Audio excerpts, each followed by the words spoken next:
And now, to honor America, please join in the singing of our national anthem. Representing the three-time Stanley Cup champion New Jersey Devils, Arlette.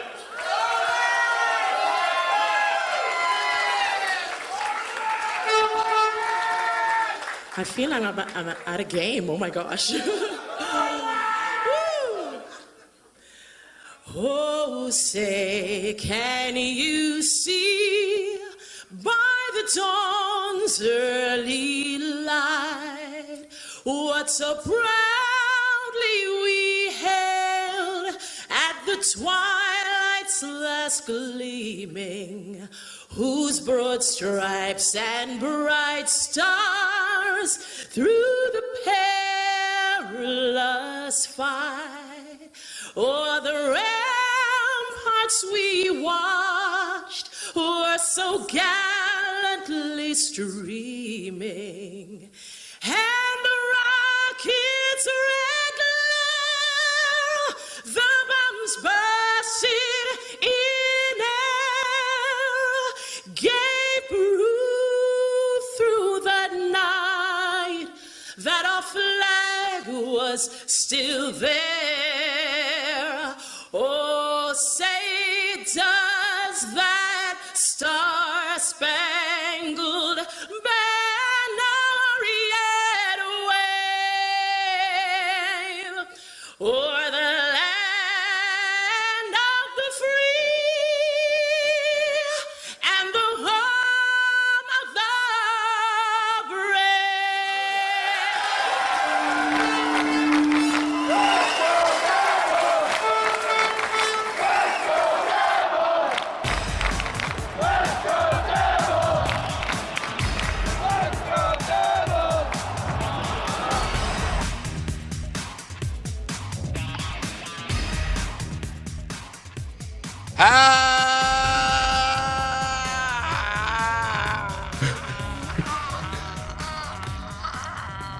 Happy Devils Sunday! The Devils didn't lose this week. The Devils didn't lose this week. So true. I am your host, Sam Wu, here with Scotty of SiriusXM, Liquid Metal, and Short Sky. Beer Baron is out on family assignment right now. Streaming live on Facebook Live, YouTube Live, Twitter Live, and Twitch on the Primetime Radio Network. Happy Devil's Mother's Day to all the mothers out there. All the moms. Big day. Happy Mother's Day, Mom. I know my mom's not listening right now, but I'll just say it anyway. You know? Winston agrees. There you go.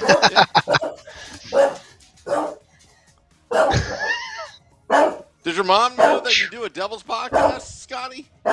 She does, I think. Maybe. Yeah, who knows? Hang on 1 second. Does she know that you're on the radio? I would assume she knows that. I got Scotty muted so he can talk freely and let Winston know that he's the top dog around here. Well, speaking of, you got Winston making noise, and you got Tread just jumped up on my table here to join in the conversation as well. That's fine. We're a pet-friendly podcast.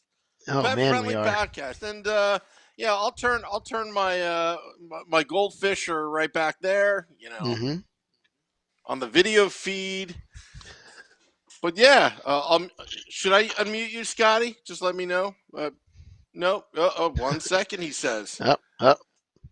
That's professional right there. Yeah, this is what we do on this fine podcast. What are you going to do without any Devils content? Well, that's why we're here. Exactly. There is no off season with us. None whatsoever. We used to take an off season, and then the pandemic happened, and we just kept going. Yeah, that was the longest off season of the off seasons, I guess. I don't know, Short Sky. I think Scotty wants to. Should I unmute you, Scotty? No. I guess he doesn't want Winston. to be. Winston must still be talking. I still have Scotty muted. I still have him muted. Do you want me to unmute? Here, hold on. Let me ask him. Myself before. You want me to unmute? Are you good? Yeah. Yep. Oh, okay. I'm sorry. I'm sorry. Yep. I thought you were waving me off. No. I thought you were waving me I'm off. back. I'm back. I was muting myself because, I don't know. This guy's on some sort of trip tonight. So, but we've finally calmed down. How's it going, guys? It's going. Hello to everybody out there in the old Facebook Live, YouTube Live, and Twitter Live. How's everyone going out there? We got some playoff action happening. I don't know if you guys caught any of the games. You remember that guy, Louis Domingue? Oh, yeah. Do you remember that guy? Remember when we were looking for goaltenders? I told you he was the best goaltender of all time. I will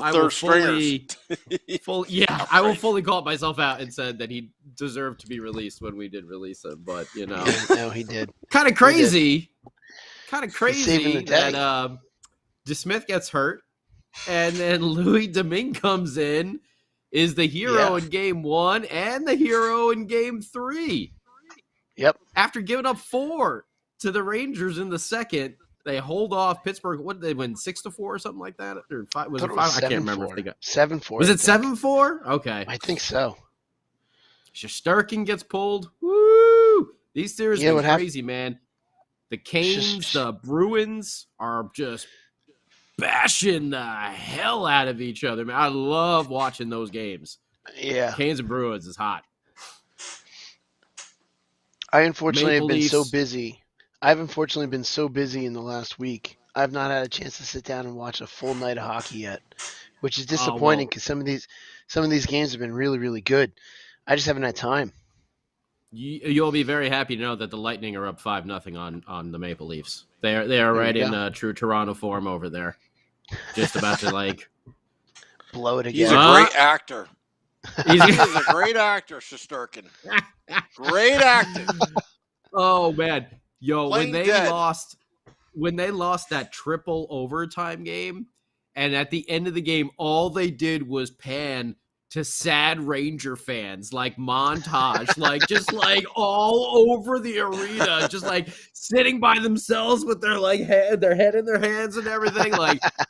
It was hysterical. When you go to the Devils game and they have that all by myself, whatever team is in there. It's always good when the Ranger fan is there, when the Rangers are there, but that's what it looked like. Basically, it looked like that ending of that montage, the all by myself thing. It was pretty funny, but Tampa Bay is smoking Toronto. They're up 5-0. 5-0 just going into the third over here. And we still got one more tonight. Who's playing again tonight? Is it Edmonton back tonight? I think so. Yeah, let me look. I think it is Edmonton, but they had the 4 games today. They had them spread out really perfectly to go back to back for a full day of hockey, which is great. Man, Calgary and Dallas is getting nasty. I haven't watched. I have not been able to watch any of that. And I love watching some of those Western. For me, being for you on the West Coast, it might be a little bit different. But for me, being on the East Coast, there's sort of an allure to being able to see some of those Western Conference games that those teams you hardly see. I just remember growing up, always those Western Conference swings when they would go to Calgary and Edmonton, seeing those arenas on TV for some reason, it just looked so. There was just a mystique about it because you didn't really see it. We were always seeing MSG, we were always seeing, the FU Center and things of that nature. But those Western Canada, there's just something about it. And that's one series I want to be able to catch a game. Problem is, they're, for us at least out east, they're so late. I'm hoping to watch a game in Calgary. It's just there's just something cool about those Western Canadian cities. But yeah, that's a series I need to check out this week. Oh yeah, they were rocking up there when did Dallas take? They took game 2, I think. I think Dallas is leading 2-1 right now. They're losing. Wait, oh yeah, they took both, right? And then Calgary won. Man, that's been feisty in that Canes Bruins series. Yeah. Woo, baby. Are they getting Bergeron was like swinging his stick the other night. At Carolina's goalie, who's a big kid himself. I'm surprised he didn't get some sort of suspension like that, just matching slashing penalties. But man, these playoffs have been a lot of fun so far. Do love seeing old Gretzky on TNT and TBS and everything. It's always nice seeing him. It's pretty cool, yeah. Yeah, it's always good seeing him in the studio. They do a good job on the TNT and TV, just like the NBA. It's like goofy but very professional at the same time. Like it's very, very well done. Yeah, like just a good combo. Yeah, I mean they don't have a Charles Barkley. Gretzky isn't Barkley in that sense, but it's still Gretzky's kind of he's got a personality on him that I never really knew before either. Like now in his retirement age and everything. They were I spying him at the Braves game. He was at the Braves game and he had the hockey game on in the TV box. He was in the owner's box, and they had a picture of him behind him. And you just see Braves, and it gets the Gretzky seat, and there's a hockey game on the TV right in front of him as well. I would expect nothing less. Nothing less. Hey, that's what I would do if I was at the game. Yeah, I got the baseball game I can watch right in front of me, and then I'll put the hockey game on the TV. Why would I want the baseball game on the TV too? I got that right in front of me. Exactly. And picture, baby. He was probably only there as a guest anyway. He probably didn't even have a desire to be there. Oh, no. He was like, a couple rows behind the catcher. Like, he was owner's box. That's why I said he had, like, his own personal monitor. Yeah. I want my own personal monitor when I go to a game. Yeah. The good seats that you and I will never be able to afford. It's like those, you were probably, you have to remember the old seats like at Shea Stadium that were just completely falling apart most times. Oh, yeah. Just... Sometimes you like pull it down and it just kept going down and it would just be like, like yeah. All right, I guess I'll just kind of like balance myself the entire game here. You're like getting drunk and like, all right, whoa, like fall down a couple times. It's like a roller. Yeah, well, it turned into a roller coaster the drunker you got. Yeah, it really did. Woo, man. Well, even with all that stuff going on, we actually did have some big news. For the Devils this week.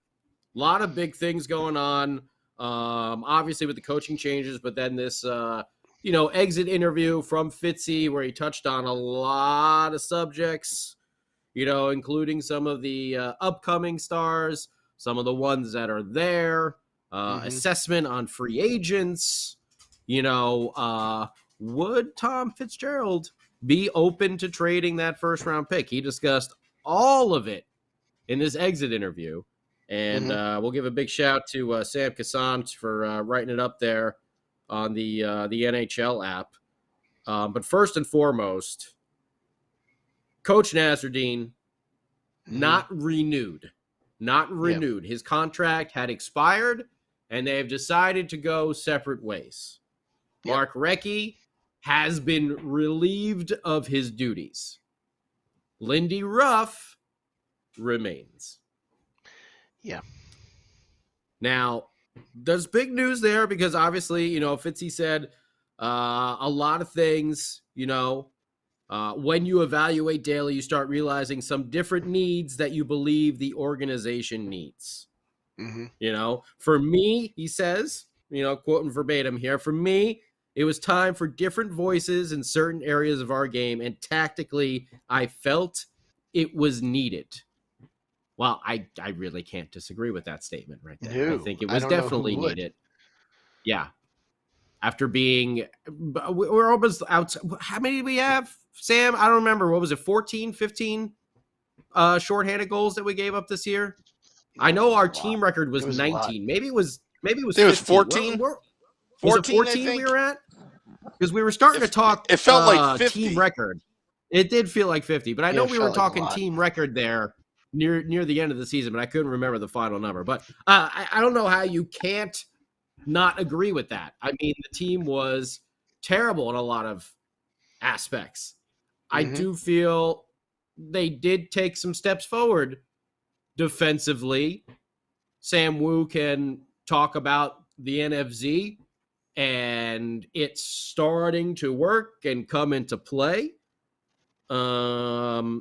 I don't know. The thing that really grabbed me was that in the article, Fitzgerald said that Ruff was brought in to be a partner in this growth in this team, which I don't particularly like the sound of, but, it sounds like we're stuck with Lindy Ruff for a long time. But they will work together, find a coaching staff, and again, verbatim here, I'm excited about that. It won't be easy. There's probably a wish list, but I need to find the best people to understand our standard, our expectations, and how to get us to the next level.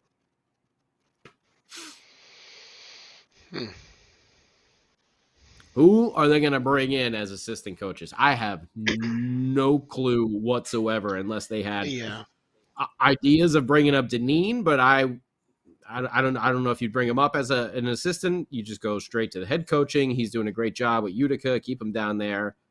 By the way, we'll have some Muhammadullah news a little later on as well. Speaking of Utica comments, but I mean, so Lindy's going to get another crack at it. In my mind, like we talked about it. I know Sam and I did on Devils After Dark plenty of times.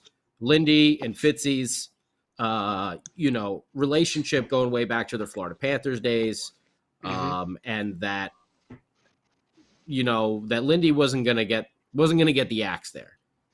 But I felt like he should be immediately on the hot seat next year, and it doesn't really seem that is the case. So I'll ask you, Shorts Guy, like what do you think of all of this? Do you think it's right to keep him? Do you think it's right to do the assistant coaches? Sam Wu saw some NFZ. Yeah. Did Naz get a bad rap? I thought Naz did good when he was our caretaker coach for a little bit there. I thought he did quite well. I'm curious if maybe Naz, since he wasn't fired and they just kind of parted ways, I'm curious if maybe he's looking to get a head coach or a different position of his own, which is why he may not have been brought back. And everything that you've read there and everything that Fitzgerald said has been so vague right now. We're not even guaranteed that it's going to be Ruff as the head coach. Maybe Ruff will move to a different position.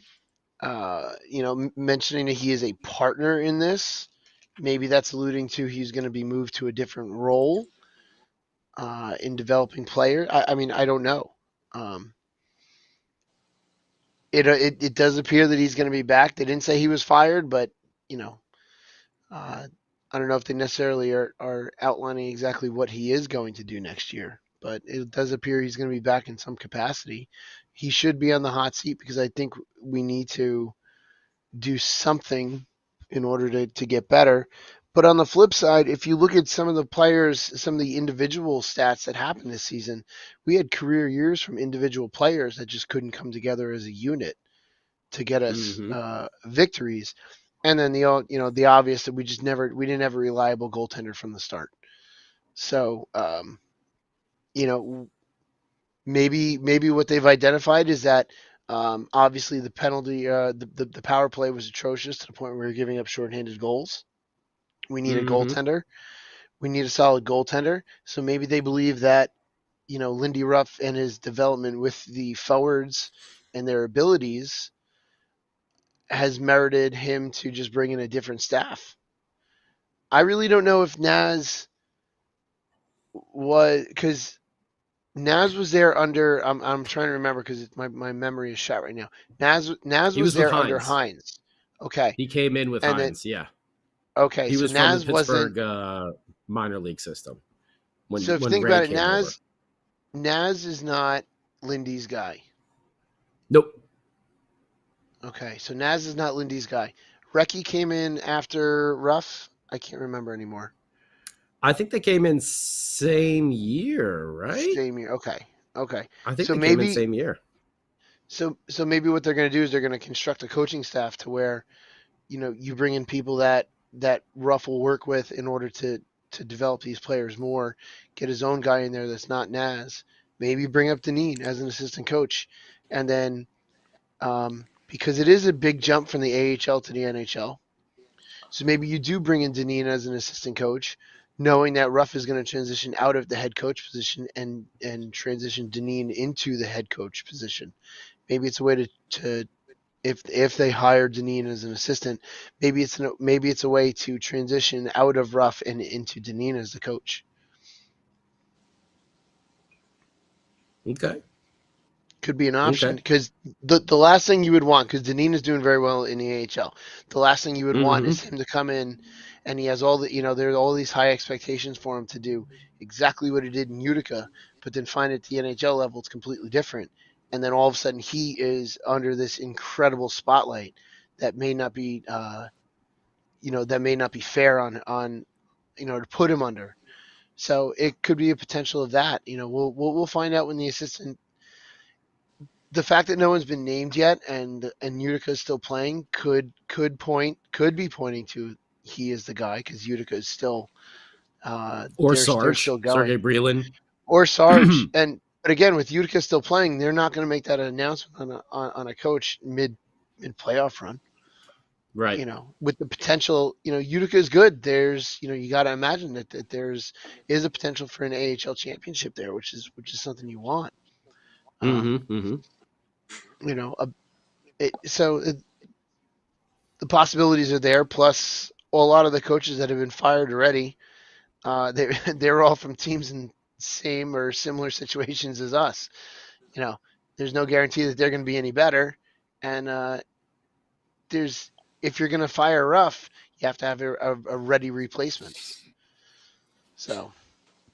Let me ask you guys this. If there's no ready replacement, then there's no point to firing him right now. Go ahead, Sammy.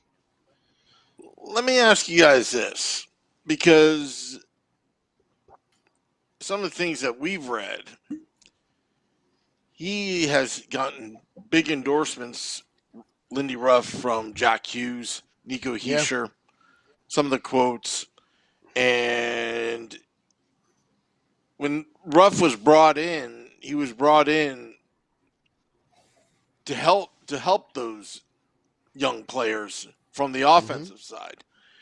And then it's kind of funny when you see our two third-string goaltenders, Scott Wedgwood and Louis Domingue, suddenly finding success elsewhere. Hey, is it really it's Louis goaltending friggin' or is it Domingue the over defense? Yeah. But the point is goaltending the real issue? I don't know. Shorts guy, you made a great point about, okay, they haven't named assistants yet, but it does take time. The draft is coming up this week. The draft lottery, sorry. And, I started to observe other teams that did make it to the playoffs, and Jack Hughes and Nico Hischier, Jesper Bratt had very good seasons. Very good season this year. It's just really the defense and their special teams, especially giving up those shorthanded goals, has really killed the Devils. I wouldn't put it solely on goaltending. And if Mackenzie Blackwood, and this is a big if, can come back and stay healthy next season, and Nico Dawes, develops, he could be splitting time with the AHL and the NHL next season. I don't know. Bernier, I have written off. He's on another island right now. He needs to get healthy, in general. And he's got one more year on that contract. Hey, Sam. Sam? Yeah. Real quick, just from Fitzy, whether Jonathan Bernier is 100% at that time, I'm not sure he will be. There will be competition in goal. Yep. So, at least we're in agreement with that. I wrote him off back in November because it just seemed a little too serious. Not that I have anything against the guy, Marty Brodeur plead with him to come over, and he's probably like, "Hey, my little sore hip here. Yeah, I could take 4.2 whatever average annual salary and just have surgery and just milk the insurance companies. That's anyway. I'm kidding around. That's not right to say. But are you though? But are you kidding? Hey, you know what? I would love to be in Jonathan Bernier's shoes right now. Collecting. Just collecting. That's it. So Lindy will get another chance, but it's, time is, in my mind, time is running out. And I don't know what you guys think. I was a staunch Lindy supporter for another year. Seems like he's going to get that. But if he starts the season 0-13, I would assume that he would get the axe. But is Tom Fitzgerald pulling a Ray Shero where he's holding on to the coach too long? Give him the old Terry Collins. Get him in player development or whatever, That's just get him out of that managing role. We all love him. Just get him out of that managing role. Which is that one piece that you read saying that he was brought in as a partner in this. That sticks out to me, to where that could potentially be the move that's going towards. Maybe they have a coach in mind that is still currently employed and will be employed until whenever their team is eliminated. So they don't want to be they could potentially want to have Lindy Ruff around just in the off chance that that coach is not available until after the draft. You know what I mean? It's if they haven't fired Lindy Ruff yet, then it's my assumption either A, he's definitely going to get that chance, or B, the replacement is not there yet. Okay. But guess who did the exit meetings? It was Lindy Ruff with the players. Yeah. You would have to think he's going to be back. I think he'll be back. And then I think eventually he'll get moved to a role. I think we have another season that we're going to have to put up with some of these really questionable coaching decisions. It's going to be one of those things that, like, the team wins despite what Lindy just, tried to do. I don't know. I just feel like that's going to start happening. But, Shorts Guy, you were talking about the goaltending and everything. And one thing that has come up a lot now, and especially in Fitzy's exit interview, is would you trade, your first round pick? And obviously the first thing you're looking for is going to be goaltending. Yeah. You can't rely, like we said, on Blackwood. You can't rely on Bernier. You can't rely on Go Gadget Gillies. It's just not going to be feasible. The Hamburglar, whoever else we got in there, Louis, bringing back friggin' Domingue. Domingue's going to get like a 4-year contract for these 2 games with Pittsburgh. Oh, my gosh. Yeah, just watch that. Hey, I'll tell you, I was ready to pack my gear and drive to Pittsburgh and become Pittsburgh's e-bug if they needed it. You should have. I wish. But Fitzy did say this, it's as generic as you could basically get there. But, same thing he said 2 years ago when we had the 3 picks. If using a pick like that to help bring in a player we feel would impact, the results we're looking for, then absolutely. This draft is not as deep as definitely not as next year is looking. Could this be one where they somehow get somebody somehow? I mean, there's some other pending free agents, restricted free agents. One by the name of Pavel Zacha, where I think the quote was, "We want to see how all the ducks fall in line." Jesper Bratt, we want to re-sign him. Jimmy Vesey, well, I'm sure he'll be signed by another team. Thank you for everything you did. PK, right-handed shot defenseman, don't grow on trees. So, that's something to think about. And then Pavel Zacha is, well, we want to see where all the ducks fall in line.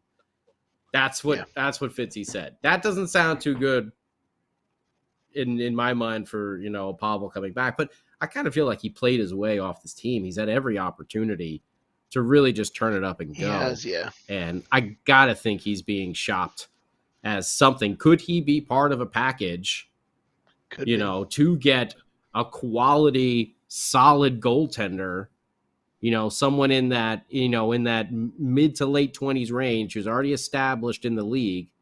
Can you package them with a number one next year, first round, high draft pick? We'll see how high we get with the lottery. Yeah, this week we'll know Tuesday night. Whoever and I said this the last 2 weeks or 2 weeks ago, whatever it was. Whoever's been evaluating the incoming goaltenders needs to stop and not be allowed to do it. They should get someone else to evaluate these guys coming in, so that we can actually get a goaltender that wants to stay. But I also think we're in I think we're in a totally different position now to where we were, 2 years ago. Over the last couple of years, where we had all these draft picks in the first round, and we had to draft someone, to the point where we weren't going to be able to trade and bring in a player that was going to make change immediately. I think now we have value and we have pieces in place of a team to where that draft pick is now valuable for bringing in one or two more, or maybe one more piece that's on the short list of things that we're missing at this point. To whereas when we had all those draft picks and we could have traded a couple years ago, we had so many holes and we had so many glaring problems that we weren't going to really take those picks and trade our way to success. We did have to start building up, which we've done. So I think we're definitely in a position now to where trading that pick would be a good idea if the right trade comes along. If there's a team that is looking for someone specific in the draft that's early, that they want to make sure they get, that's always a plus for us if we're going to trade that pick. But I think we're definitely in a much better position now with this team. As dark as it might look and as bad as as our record was this season, I think we're in a better position now to trade that overall pick, whatever it is going to be. We'll find out Tuesday night. So we'll be we're just in a good spot to actually trade it this time around and maybe see that success from that trade. Yeah. I'm all for it if we can get a good quality goaltender. Yeah. Fitzy, where was the on Zacha, he's got talent, he's got size, he's got versatility. Every team is looking for players like that. We're no different. I just want to see where some of the Ducks fall on how we build out this team. I kind of, to me, that reads like, hey, open for business. Hey, how's it going?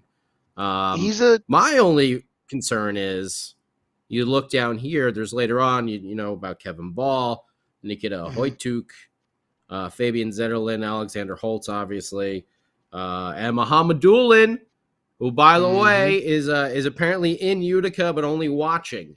He's only watching. I don't think he's going to get into games. He might. I think that's possible, but he is in Utica with the Comets. Pretty exciting. Here we go. Pretty exciting stuff over there. But do one of those prospect defensemen that we've been waiting for quite some time, do they end up getting packaged with a Zacha and a first round, or something different like that? It's possible. It is very possible. It's, Zacha, like you said earlier, he's had a bunch of opportunities in this, with this team to do well, and it's just not worked out. Maybe he's maybe he's in that position where a change of scenery for him will help him progress and help him be a better player, and then we can get some kind of return for him. If there's a team that is eyeing him up and says, hey, that's a player we need, that's a player we want, you know what? If we're going to benefit from him, and if he's going to get more out of himself as a player somewhere else, let him go. Let him go. Bring in that other piece that'll work better for us because he's had his opportunity. Just hasn't worked. Agreed. I don't know. I feel like he's kind of played himself off the team a little bit. Not sure where else to go with him. He is a versatile player, though. He is, but if he's not in the plan, if he's not going to feature in the plan, then send him somewhere where he will feature in someone else's plan and get a piece for him that will fit our plan. Mm-hmm. If we even have a plan, who knows if we even have a plan? Mm-hmm. So, well, speaking of some of those younger players, Kevin Ball and Nikita Hoytuk, I'm a big fan of both of them with their size. Fitzy said, the way Kevin came up in his second call-up, he showed the confidence and, showed that there's a place for Kevin Ball, on the NHL roster. And on Hoytuk, I love this. He said he simplified his game. He's like, I gave him strict orders to keep things simple because he can skate, he's physical, and he loves confrontation. I love that. That's great. About Nikita That's awesome. Hoytuk. He loves confrontation. He loves hitting dudes. Like you can see them. They're just thunderous ones. Like the remember guys like Jordan Tutu and Aaron Asham? They weren't like these big monsters, but man, when they lined someone up, they would just send those like bone chilling, just these crushing hits. And I feel like a Hoytuk is right there. I mean, obviously not there yet, but he's working to become one of those physical defensemen that is just gonna. Man, he's going to punish some people out there. Which is what we need. We need in the worst way. Yeah. And Holtz, Holtzy is having a good year down there as well. He's leading the team in goals. Because Zetterlund as well. Zetterlund was, and then he came up, and then Holtzy took over the lead. So, again, Alexander Holtz, when he came up both times, kind of looked a little lost. I don't think he was ready for prime time just yet, but he does seem to be performing quite well at the AHL level. No one's calling him Reed Boucher yet. Okay, so just hold on, just relax. Let him get a season in. Yeah, let him get a season in the minor leagues. He'll come up. Yep. And let's see how it goes with him. But very positive with him there in the AHL. And then Fabian Zetterlund, he did play. He played better. He definitely has some spunk. And he contributed too. Yeah. He definitely has like that offensive side to his game. Is it going to translate the numbers the same at the NHL level as the AHL? That's going to be the issue because he's going to have to be able to put the puck in the net to stay in the NHL. Because I don't think he's like a bottom. I mean, maybe you can say top 9, but I don't think he's not a fourth liner. I think he might struggle on a third line as well. He needs to be there scoring goals. So we'll see where it happens with him. Yeah, he got a look, which is good. These players were getting looks, which I'm tired of being in that position, but it is what it is at this point. And from what we've seen in Utica with these guys, and even when coming up and getting their opportunity to get a look, it's not been a complete disappointment, which is good. It's not been a disappointment at all, actually. And that's really what you want. Like there's talent in Utica, and that's without a doubt.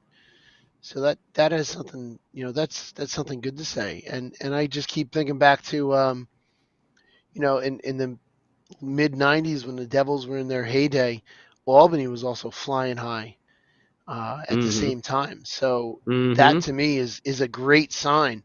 When we were winning cups, Albany was doing very well. They won a Calder Trophy at one point, or a Calder Cup. Oh, I think this one is the AHL. So it's a positive. To me, it's all positive signs of moving in a good direction. I don't want to say it's the correct direction yet, but we're moving in a positive direction, hopefully. Sam was a big River Rats fan. Oh, Sammy loved going to Albany. Right, Sam? You guys Sammy. know that story, how I tried to psychologically damage the Pittsburgh, the baby Pens. I told that story a couple times. Yes, you did. And in the hotel it did not room? work. In the hotel? I don't recall this story. Is this something that we should tell on air? Oh, yeah. It's perfectly fine. Perfectly fine. Okay. All right. Hit us with it, because I don't remember. Statute of limitations have ran out, so now I can tell the story.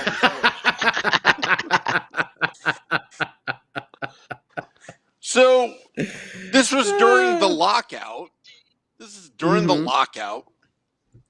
I think I told this story in Hockey on Tap. So, it was during the lockout, and we were bored. So, let's go see the Albany River Rats. They were playing the Baby Pens. Marc-Andre Fleury had just gotten drafted back in 2003. John Hines, the coach? You know what? I don't even really remember, to be honest. But some of the names on the team, Eric Christensen. I'm trying to think who was on that team. Nasruddin was on the team. Elaine Nasruddin, I think, was on the team. And but Marc-Andre Fleury was the big fish, drafted first overall, whatever. So we had a season-long lockout. Zach Parisi, Cam Jansen were on the Albany River Rats. So we decided to take a trip, a road trip, stay overnight.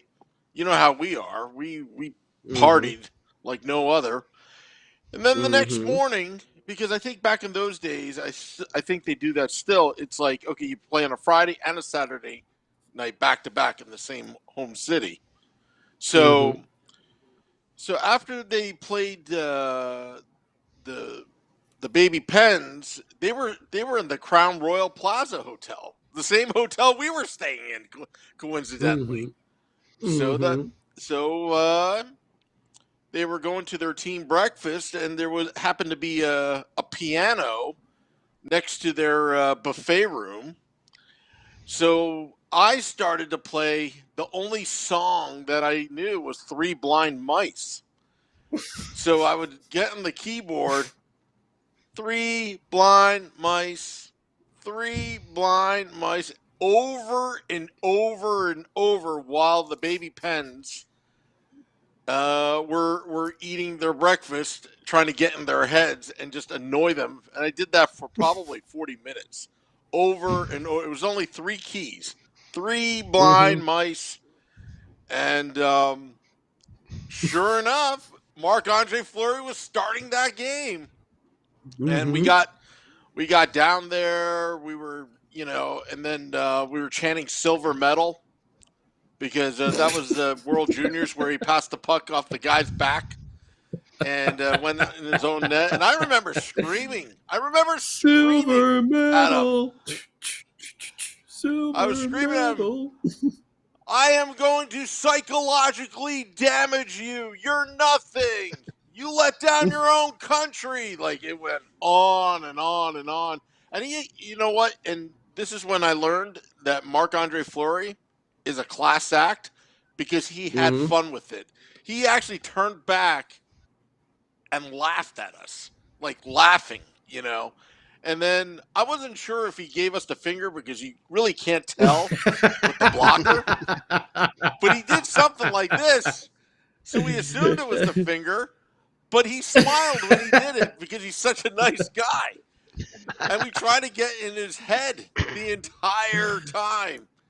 And now he has 3 Stanley Cups, but he would have had probably about 6 had we not, early on try to get him off his game.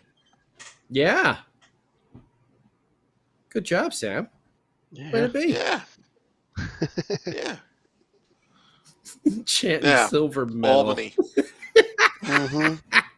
Or silver bells. Silver Who was bells. on the Devils team? Who was on the Devils team at that point? Aaron Voros and I think Cam Jansen and I believe was it Mike Rupp? Was he playing then? I can't remember. Back in the Parisi was there though. Was he considered he was a lockout? 2003 a rookie, so I don't know if he was part of the union, with that whole lockout. But it was Aaron Voros, Cam Jansen. I forgot who else was on that line, but that was a great line because they just, they banged. They hit the boards hard. They were just 100%. Zach Parisi was the stud, young prospect, and we had a picture with them afterwards. And do you remember when we put Tony Goomba's top hat? Yep. Were you there? I remember Shorts that. Guy? I wasn't there, but I saw that picture. Yeah, we treated like Zach Parisi, like, all right, like a freshman in high school, like, yeah, just like, wear the hat. Yeah, you want to wear the hat? Here you go, kid. Take a picture with us. Yeah, I have that picture somewhere. And right then and there, that's when Zach Parisi thought, I need to get I need to get away from these fans. This is it. This is the beginning of the end. I need to get away from these fans. Yeah. And then I don't know if HNG or somebody went up to Zach and he was like, "So how's Killer doing?" And I guess that was his dad's nickname, like he was the Ranger Killer back in the day. Oh, or something like that. I thought you meant like the dog from Half Baked or something like that. They killed Killer B.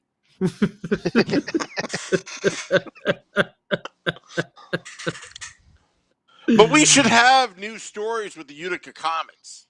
Like the playoffs are about to start. With them, are they having a whiteout? I thought I saw something. Tampa Bay just won as well, 7-3. Yeah, that over crazy. the Maple Leafs. That got crazy at the end. Man, Toronto, goodbye. Toronto pulled their. They should have never let their goalie Lou go. with more than 5 minutes left. Oh, by the way, did you guys see the thing with Gary Bettman where he's like, the Florida Panthers are growing hockey so well in Southern Florida? I'm like, are you friggin' kidding me? Like, they couldn't sell out a game during the regular season. There was nobody there. Okay, they got one for the playoff. Tampa Bay has got a following. Move Florida anywhere else into an actual hockey city, yeah, they'll have a huge following. Mm-hmm. In Miami, nah, they don't care. They don't care about the Panthers. They don't care about the Marlins. They barely care about the Dolphins. They just care about the Hurricanes down there. That's all they care about. That's it. College. It's like you come out here to LA.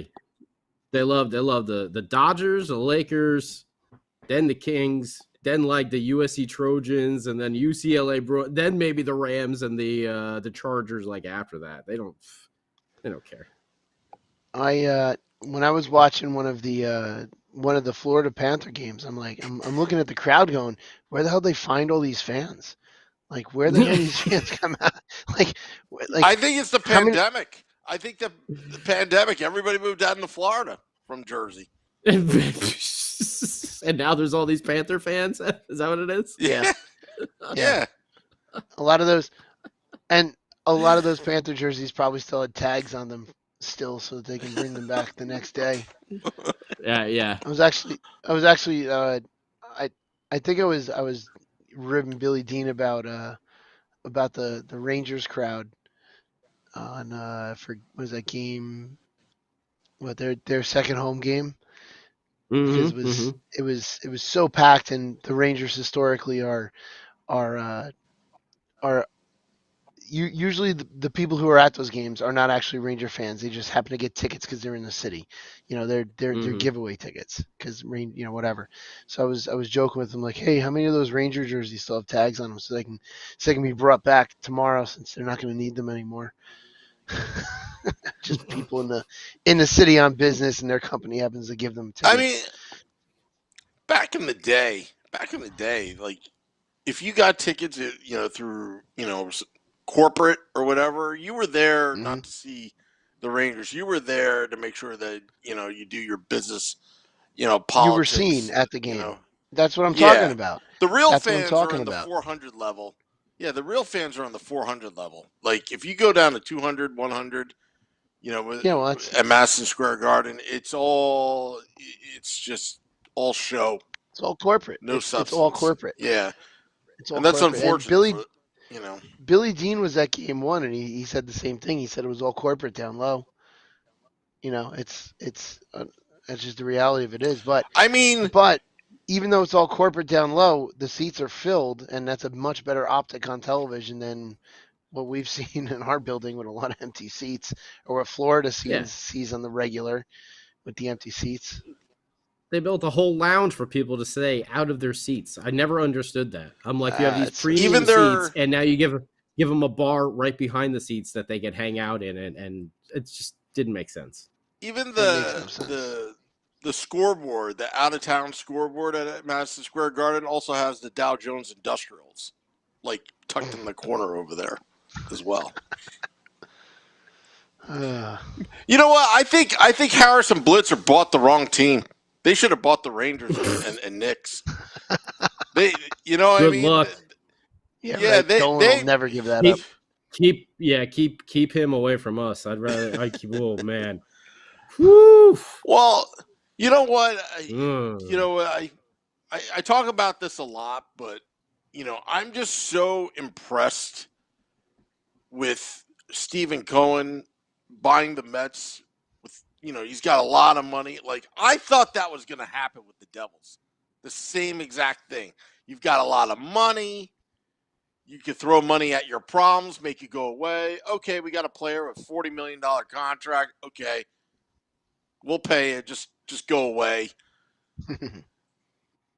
And now we see that the Devils ownership group are rumored to buy the Denver Broncos. And then I checked the rules because I remember that the NFL has this rule saying that you cannot buy another professional sports franchise unless it's in the same city, but they knocked out that rule back in 2015 for that. Yeah, it used to be where you could not, if you own an NHL team, NBA team, you couldn't buy an NFL team unless it's within 50 miles radius of where that NFL team is. More than 50 miles. And I was hoping that rule. But some of these guys own are in these EPL leagues, teams and stuff like that. Who does Khan the Jaguar? I can't remember which club he owns over in EPL too. Doesn't Kraft have bought into one of them? They're all over the place. Probably. Kraft hasn't. Because Kraft hasn't. Our owners are involved in Crystal Palace. Our owners are involved in Crystal Palace. I'm drawing a blank on who Khan owns. I can't remember. It's one of those. I think there's a couple other owners that have some sort of like stakes. I feel like in some EPL teams now. Kroenke owns part of Arsenal, who owns a couple things out in LA. He owns the Rams out there in LA. Who else has American ownership? Did you know that McMullen? Oh, Fenway, who now owns Pittsburgh. Back in the day, Fenway, who now owns Pittsburgh, also owns the Red Sox and Liverpool as well. There it is. Yeah. What was that, Sam? What about the old Doc? Did you know that Doc McMullen put a bid for the Washington Redskins back in the 90s? Oh yeah. And part of his bid, he would have to sell the Devils back then. That's the only reason why I know that rule back in the day. But they basically changed it. I think for that guy in LA, so he could screw over the people in St. Louis. It's for money. That's all. He really screwed over the people in St. Louis. And I thought karma was going to get him. And again, then they win the Super Bowl. Then I'm like, maybe not. The only thing the LA Rams has going is Nita Strauss doing her thing. There you go, doing the national anthem. Yeah. Yeah, She's yeah. awesome. Love Nita. That's the only great thing about the LA Rams. Sure. Well, I They gotta just won it say all. Cooper Kupp was very nice for my fantasy team this year, so I'll take that. Hey, can I tell you a story before we boy. go? Sure, Is Sam. it a 2-minute story? Yeah, I'll make it 2 minutes or less, and I'll strategically tell the story because I'm not sure if the bride and groom wants the story to get out. But Uh-oh. Oh boy. so I was at a Here we wedding. go. I was at a wedding, right? I was at a wedding, destination wedding, beautiful Florida. My friend's a big Giants fan, and they ordered the wedding cake to be Giants blue, Mm-hmm. but the baker was an Eagles fan, Oh boy. and he made it Oh. green. And we found out like when it was way too late during the wedding, during the. And I felt so bad, and you got to think like these Floridians, these caterers, the vulgar New York, New Jersey attitude came about, like, what the matter with this guy, that, but we were cursing up a storm. But watching my friend Scott handle it with such grace, because he's like, I'd like to take that cake and smash it against the wall, but I'm not going to let that ruin my wedding day. And he just blew it off because it's really rude, really, really rude to do something like that. And I was trying to get the baker's name so I can spray paint his house blue before I left Florida. That's what's going through my mind. But you gotta like what they say, isolate that incident and just keep the temperature down in the room. So anyway, I just want to say that as a sports fan, I saw the classiest move, and he just blew it off, and he's like, whatever. But I couldn't believe it. If that happened to me, I would have. Mm-hmm. Yeah.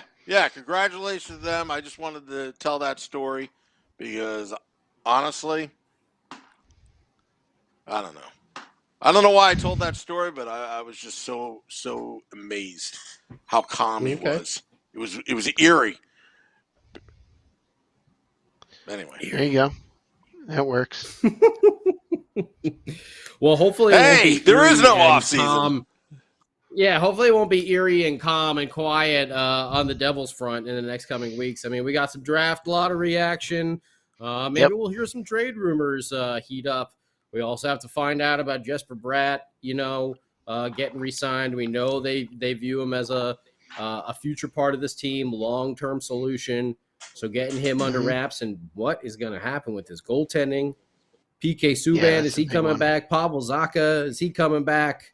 Jimmy VC, I think we can all say is probably going to sign somewhere else, which probably 1 year deal in. That's all it was. He was in on PTO anyway, so good for him. If someone else wants to give him a contract, I say more power to you, Jimmy. Thank you for everything you've done. But the real issue is what's going to happen with PK. What's going to happen with Pavel Zacha? We know Jesper's going to get re-signed. We know Jimmy's not. What's going to happen with those other two? Do you think they're going to re-sign PK at the right price? Just kind of more of marketing than actual, contribution to the team? I think playing down in that third line, it's a little bit more reasonable for him. But you can't be making $9 million a year.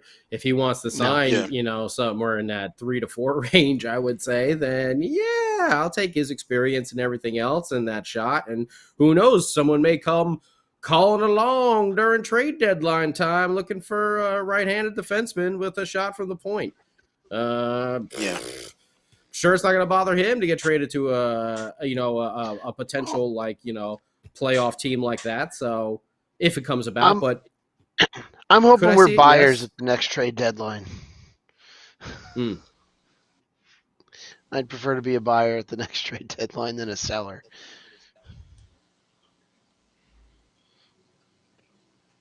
I do I too. don't know. But if PK can grab us some other value that other way, then No, agreed. But yeah, so I think those are the two real big questions: PK, Pavel. The other two are kind of, I feel like, wrapped up. Jesper, yes. Jimmy, no.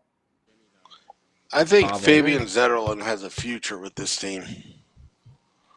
If he continues his progress and what he does in the playoffs with Utica is going to really expedite that timeline, because he plays with that edge, but it's one of those things where, you're going to play with that edge. You can't let up one bit, because when you do, you're going to be sent down.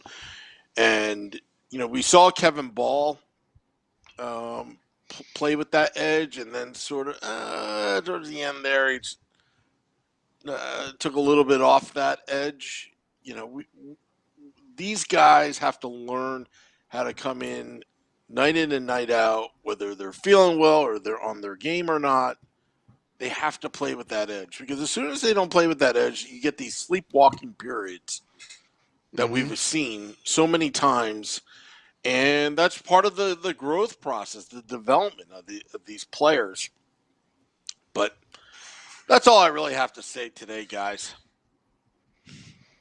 All right. I noticed it's I say we wrap it up there, PM fellas. Eastern. Yeah, let's wrap this up.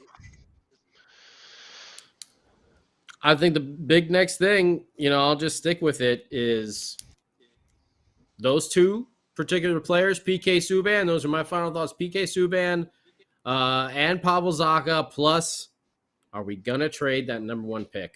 I think those are the three things that, obviously the coaching changes and everything like that, but that may not, announcements may not come till after Cup finals and everything, but is there a trade brewing, and what's going to happen with PK and Pavel? Shorts guy. My final thought is pretty much an immediate future, and see how we do in this draft lottery, which will tell what we'll be able to trade for, and what that first round pick is, and then what the value in the trade market will be. So that's what I'm looking interested in seeing what's going to happen on Tuesday as far as that's concerned. I'll go back to what I was saying before with Fabian Zetterlund, the edge. That's what this team needs right now. We see, I think we put too much emphasis on goaltending. That's part of the problem. But I think what this team needs is that big push forward in their development, where they play with an edge, with a little bit of a recklessness to their game, and not be physically intimidated by their opponents. You see some of these big boys like Ball, Hoytuk, these big guys, starting to come. Nolan Foote, for that matter. Physical players, Fabian Zetterlund, laying the body. That's why Utica is doing well this season, because they're doing those little things. They are playing with that edge. And I'm hoping that next season, when Lindy Ruff if he is the coach, that they play with that edge, because I think that will serve them very well in the near and long-term future. Just kind of the same way when Scott Stevens came to the New Jersey Devils. They played with that physical, and they had guys like Randy McKay, putting the puck in the net. But how his career started was coming to the Devils using his fists. Even Ken Danico, for that matter. So that's what I say. All right. That's the music. That's it. Yeah. I want to thank all those tuning in. AJ Helferbean, he says, "Hey boys, Heads Up Hockey on YouTube Live." Ramona, Mike Rossi, Facebook Live. We had a lot of people on tonight. But don't worry, we're going to continue doing podcasts, State of the Fan Address later this week, sprinkled in with some Woo Report. Till next time, let's go Devils.